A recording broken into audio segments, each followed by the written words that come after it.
An ka foli ani tanni o bɛ Actuel Media lajɛba jamakulu bɛɛ lajɛlen ye. An b'a ladɔnniya k'a fɔ nin ye an ka dɔgɔkun kibaru wagati selen bakuruba filɛ. Adamadenw ka bugunatigɛ carili bɔlɔlɔ sanfɛ o kɛlen don waleya ye kosɛbɛ Mali kɔnɔ min fanga bonyalen don sisan. Wa maa caman bɛ minnu bɛ a degun kɔnɔna na walasa ka ko caman ɲɛdɔn o ko la. Ismaël Traoré ni ale ye directeur de la communication et des relations publiques APDP la bɛ ɲɛfɔli caman kɛ anw ye bi dɔgɔkun kibaru kɔnɔna na. Kalo saba kɔnɔ kunnafoni baara kanuba caman bɛ na kalan sɔrɔ ka bɔ kunnafoni cira caman fɛ ni olu dɔw ye atelier radio, animation et présentation radio ni télé, écriture journalistique, rédaction web ani ka fara fɛn camanw kan. Ni hakililɛn bɔra atelier des métiers des médias du Mali ani ka fara Actuel Media ka bolo di ɲɔgɔnmaya kɔnɔna na. Ninnu de bakurubaw ye an bɛna minnu kɔnɔna kuma walawala aw ye bi dɔgɔkun kibaru kɔnɔna na. Aw bisimila ko kura an ka dɔgɔkun kibaru kɔnɔ. I n'a fɔ an y'a fɔ a ye bakuruba kɔnɔ cogo min, atelier des métiers des médias du Mali ka fara Actuel Media ka bolo di ɲɔgɔnmaya kɔnɔna na ye kalo saba lakɔgɔli kalan dɔ boloda o min bɛ tali kɛ kalanbolo 8 kan ka fara ɲɔgɔn kan kunnafoni di kɛnɛ kan. Ni o dɔ ye journaliste reporter d'image, atelier radio, animation et présentation radio, télé, écriture journalistique, rédaction web, voix off ani ka fara photographe kan. An b'a ladɔnniya k'a fɔ nin kalansen bɛ ka kɛ kunnafonidila jolen maa 5 fɛ ani ka fara master classe kan. An bɛ jɛ ka nin atelier in kalandenw lamɛn ɲɔgɔn fɛ. Nana Kadiya Kone ka kuma bara la. C'est bon coup. Wagati min na maa bɛɛ bɛ fɛ k'a laɲini ka kɛ kunnafonidila ye a ka kan i ka degeli jolenw kɛ yaasa ka jo a baara la kosɛbɛ k'a dɔn ka tila k'a dɔn nakari. Degeli fɛɛrɛ dɔw bilala sen kan ni a bɛ f'o ma ko atelier des métiers des médias ni o bilala sen kan ni Actuel Media ka bolo di ɲɔgɔnma ye. Min bɛna tali kɛ kalo saba degeli dɔ kan k'a daminɛ uti kalo fo ka taa bila septembre la. Fɛn min ye nin degeli in ye a laɲiniw sabatilen don ni o dɔ ye ka se ka an ka kunnafonidila nataw labɛn ani maa minnu b'a kɔnɔ ka kɔrɔ ka dɔ fara olu ka dɔntaw kan.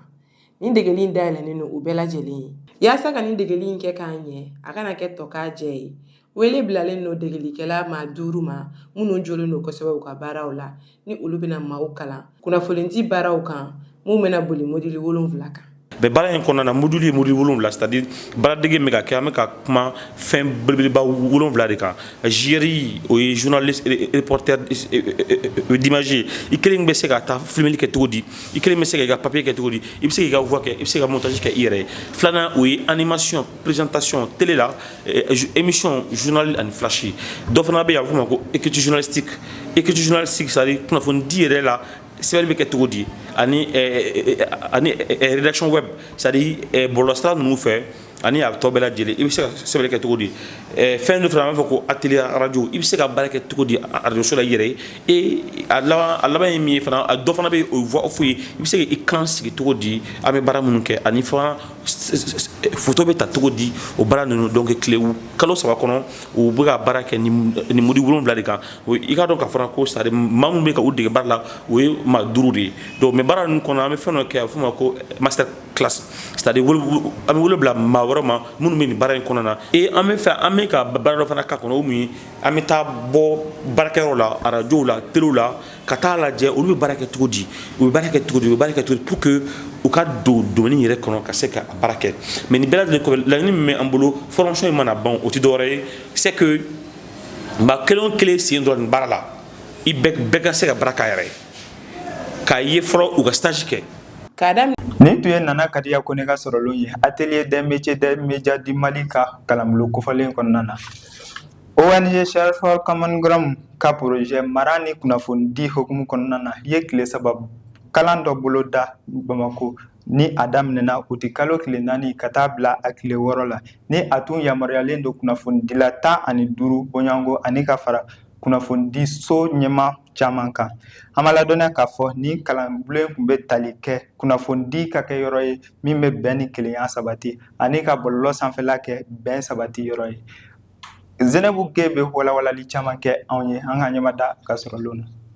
ONG Search for Common Ground ka marani kunnafoni okumu kɔnɔ i ye tile 3 lakɔgɔli kalan dɔ kɛ tɛnɛdon utukalo tile 4 ka taa bila arabadon utukalo tile 6 san 2025 Bamako dugu kɔnɔ. Ni lakɔgɔli kalan in kun sinsinnen bɛ ka kunnafoni di kɛ lafaamuya bere ye furugufurugu waati la ani ka bɔlɔlɔ kɛ bɛn kɛyɔrɔ ye. Ni lakɔgɔli kalan in kɛra sababu ye ka maa 15 fara ɲɔgɔn kan olu cɛla kunnafonidilaw, animatɛrw, bloqueurs fo ka taa se influenceurs ma. Ni lakɔgɔli kalan in laɲiniba kun ye ka dɔ fara dɔnniyaw kan ani ka sariyasenw ni bɔlɔlɔ kunnafonidi kɛcogo ɲɛdɔn walasa ka kɛ bɛn sabatibaga ye. Ka kunnafonidi kɛ bɛn sinsibere ye ani ka bɔlɔlɔ kɛ bɛn kɛyɔrɔ ye walasa ka kunnafoni jugu kɛlɛ ani ka ba dɔ fara ɲɔgɔn kan ani fasoden ɲumanya waleyaw la. Ni tile 3 lakɔgɔli kalan in kɔnɔna na kunnafoni labaaralaw ye dɔnniya wɛrɛw sɔrɔ u ka baara kɔnɔna na. Kunnafoni jɔnseda a n'a tɔw walasa ka dansegili kɛ farafarali la adamadenw ni ɲɔgɔn cɛ ani sariyakisɛ min bɛ kunnafoni di kun kan. Ni lakɔgɔli kalan in bɛna kɛ sababu ye a kɛbagaw bolo ka bɛn kɛ lafaamuyali sinsibere ye furugufurugu waati la mɔgɔw ni ɲɔgɔn cɛ ani ka dɔ fara u ka ɲininiw kɔnɔ kunnafonidi siratigɛ la. Ni lakɔgɔli kalan in ma kɛ faba dɔrɔn na a kɛra Mali yɔrɔ caman na ni o dɔ ye Kayi mara, Sikaso mara, Segu mara ani ka fara Gawo mara kan. Ni lakɔgɔli kalan in bɛna kɛ sababu ye ka dɔ fara u ka dɔnniyaw kan ka kunnafonidi sariyaw dɔn o n'a daw.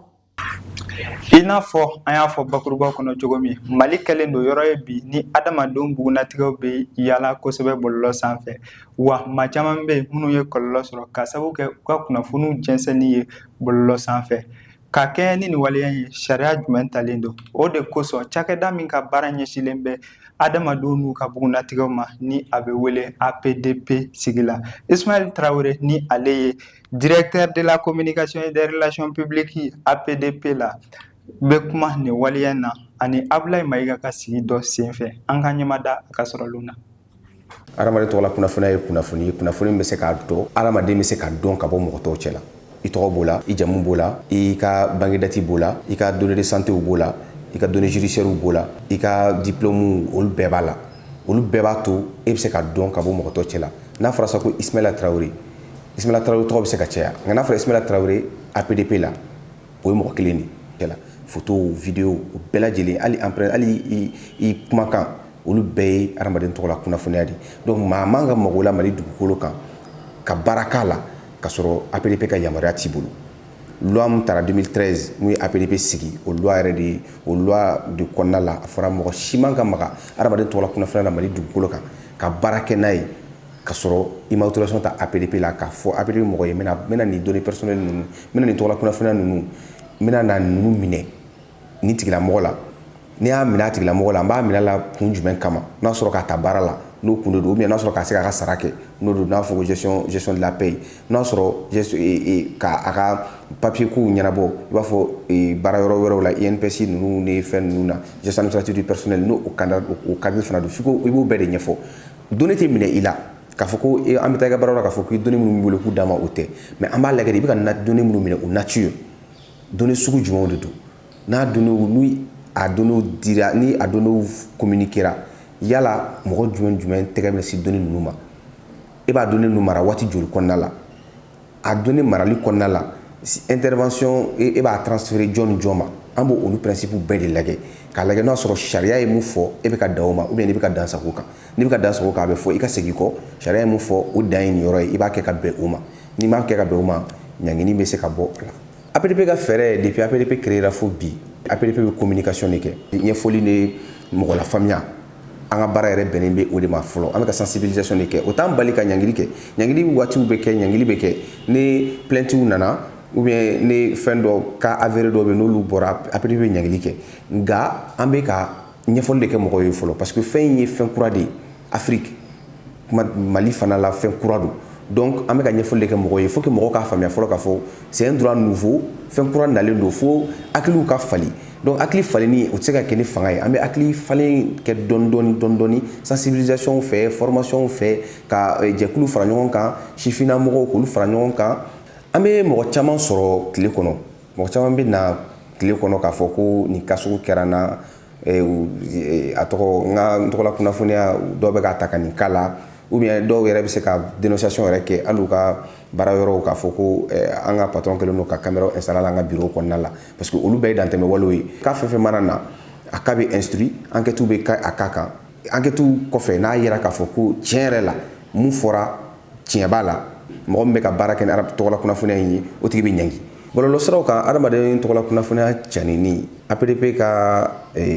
baara bɛ se a ma yɔrɔ min na n'a sɔrɔ a magara i tɔgɔla kunnafoniya la plateforme ninnu utilisation kɔnɔna la e ka dantɛmɛ wale minnu bɛ se ka e yɛrɛ sɔrɔ adamaden tɔgɔla kunnafoniya kan o y'a ye i ye dɔ photo ta i ye dɔ ka vidéo ta i ye dɔ ka mobile plaque photo ta ou bien i ye dɔ ka numéro de téléphone ta k'o bila bɔlɔlɔ sira fɛ ka sɔrɔ yamaruya t'e bolo e tɛ journaliste ye e ye dɔ photo ta k'a nɔrɔ fɛn direct dɔ kɛrɛfɛ i bɛ ka kuma a tigilamɔgɔ kan olu bɛɛ ye dantɛmɛ walew de o kɔnnen don APDP mɔgɔw fɛ sariya bɛ o kama ni plainte donn'i contre la APDP la o kama i bɛ se ka ɲangi ka bɔ $2,000,000 la ka taa bila $20,000 sarali la dossier bɛ se ka transférer pôle anti-cybercriminalité mɔgɔw ma fana olu fana ka sanction pénale ta kama parce que code pénal laban mun taara jamana ɲɛmaaw fɛ sanction spécifique taara adamaden tɔgɔla kunnafoniya kan a sanction spécifique bɛ taa fo san 5 kaso la ka tila ka $10,000,000 amande bi kan tuguni k'o fara APDP ka sanction kan. Sisan an ka jamana kɔnɔ kibaru ani a kɔkan kibaru bɛna lase Korian Sidibe fɛ. Conseil de la transition ni o ye CNT maaw ye olu ye sariya dɔ ta ba la sariya kisɛ min bɛ bɛn ani keleya ko fɔ o kɛra fɛn ye fɛn min bɛna fisaya an ka jamana fara ɲɔgɔn kan na kosɛbɛ o sɛbɛn minnu jira la an ka jamana minisiri min ka baara ɲɛsinnen don bɛn ani fara ɲɔgɔn kan sabatili ma o bɛna kɛ sababu ye ka keleya sinsin. Côte d'Ivoire jamana ye a ka yɛrɛma hɔrɔnya tali san 60 nin duruna ɲɛnamaya buwakɛkaw fɛ o hukumu kɔnɔna na u ka jamana ɲɛmaa Alassane Ouattara ye kuma dɔw labɛn nin k'a fɔ u ka jamana ɲɛkɔrɔ o kɔfɛ min ye défilé ye min labɛnna finitigilakaw fɛ o bɛɛ lajɛlen kɛra nin kɛnɛ in kan o min ɲɛmaya kun bɛ u ka jamana ɲɛmaa bolo maaba caman kun bɛ minnu ye Ivoire jamanaden dɔw ye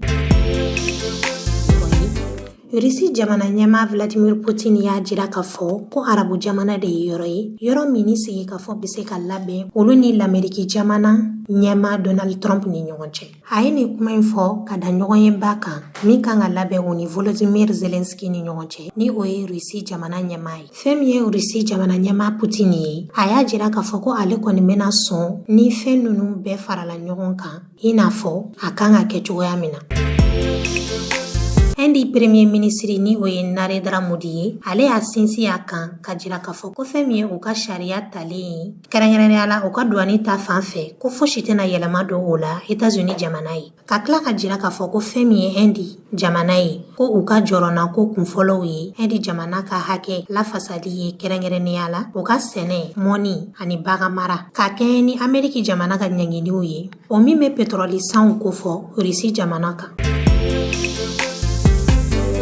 Nin de bɛ dansigi kɛ an ka bi dɔgɔkun kibaru la an bɛ aw bɛɛ lajɛlen fo a ka ɲɛmadali la an b'a fɔ ko k'an bɛn diɲɛ waati wɛrɛ. Parce que nous croyons au grand potentiel humain, parce que nous incarnons la performance, parce que l'autonomisation et le perfectionnement de l'édite constituent notre objectif. Rejoignez-nous, Université Bazo, la performance par excellence.